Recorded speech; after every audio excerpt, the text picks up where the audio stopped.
अस्सलाम वालेकुम गाइस। सो आज हम डिस्कस करने वाले हैं प्रोसेस ऑफ न्यूरोलेशन। तो न्यूरोलेशन में फर्स्ट ऑफ ऑल क्या होता है कि ये एक ऐसा प्रोसेस है जहाँ पे हमारे पास पहले न्यूरल प्लेट बनेगी जो इवेंचुअली हमारे पास कन्वर्ट हो जाएगी न्यूरल ट्यूब में। और ये हमारे पास जो न्यूरल ट्यूब अब बना है ये हमारे पास जो हमारा एम्ब्रियो है उसका ब्रेन बनाएगा, उसका स्पाइनल कॉर्ड बनाएगा, यानी कि उसका पूरा नर्वस सिस्टम इसी न्यूरल ट्यूब से बनने वाला है।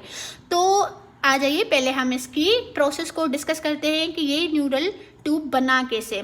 सही है, तो ये एक्टोडर्मल ओरिजिन है, यानी कि हमने जो लेयर्स पढ़ी थी जैसे बनी थी वो 3 लेयर्स, एक्टोडर्म, एंडोडर्म और मेसोडर्म। तो जो उसमें से एक्टोडर्म वाली लेयर थी ये उसी में सारा प्रोसेस होगा और उसी से हमारे पास न्यूरल ट्यूब बनेगा। ठीक है, तो सबसे पहले इसकी डेवलपमेंट शुरू होती है हमारे पास 3rd week of the development में, यानी कि हमारा जैसे एम्ब्रियो बन रहा होता है तो उसके जो 3rd वीक होता है प्रेगनेंसी का, तब हमारे पास ये जो न्यूरल ट्यूब बनना स्टार्ट होता है। तो सबसे पहले क्या होगा कि जो एक्टोडर्म वाली लेयर है वो थिक होगी अलोंग द मिड लाइन और फॉर्म करेगी न्यूरल प्लेट। ठीक है, जैसे इस पिक्चर में आप देख लीजिए ये वाली जो लेयर है हमारे पास एक्टोडर्म, ये मिड लाइन में यहाँ पे थिक होगी। ठीक है, ये थिक होकर हमारे पास फॉर्म क्या करेगी, न्यूरल प्लेट फॉर्म करेगी। अब ये जो न्यूरल प्लेट बन चुकी है इसके मिड लाइन में हमारे पास क्या होगा, ये इन्वेजिनेट होना शुरू हो जाएगी, इनवर्ड मूव करेगी। यानी कि यहाँ पे आप देखिए ये इनवर्ड थोड़ा थोड़ा मूव कर रही है और आगे जब हम जाएंगे तो ये बहुत ज़्यादा इनवर्ड मूव कर जाएगी। ठीक है, और ये हमारे पास जब इनवर्ड मूव कर जाएगी तो ये हमारे पास न्यूरल ग्रूव बनाएगी।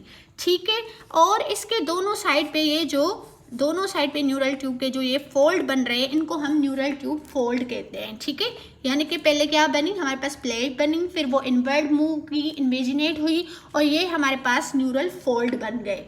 ठीक है, अब ये जो न्यूरल फोल्ड बन गए हैं ये हमारे पास दोनों साथ में मिल जाएंगे। ठीक है, दोनों तरफ से, और ये हमारे पास फाइनली हमारा न्यूरल ट्यूब बन जाएगा, जो कि हमारे पास जो इसकी एंटीरियर एंड है यहाँ पे हमारे पास क्या बनेगा, ब्रेन बनेगा, और इसकी पोस्टीरियर एंड पे हमारे पास स्पाइनल कॉर्ड बनेगा।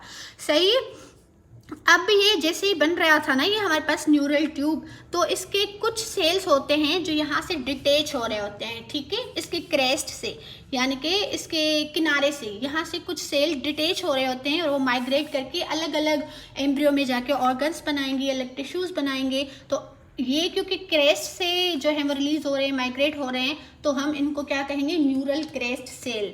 अब आइए हम देखते हैं कि न्यूरल क्रेस्ट सेल क्या क्या बनाएंगे।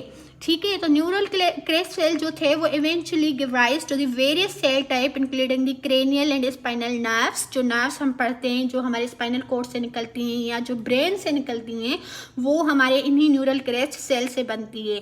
और जैसे ही ये न्यूरल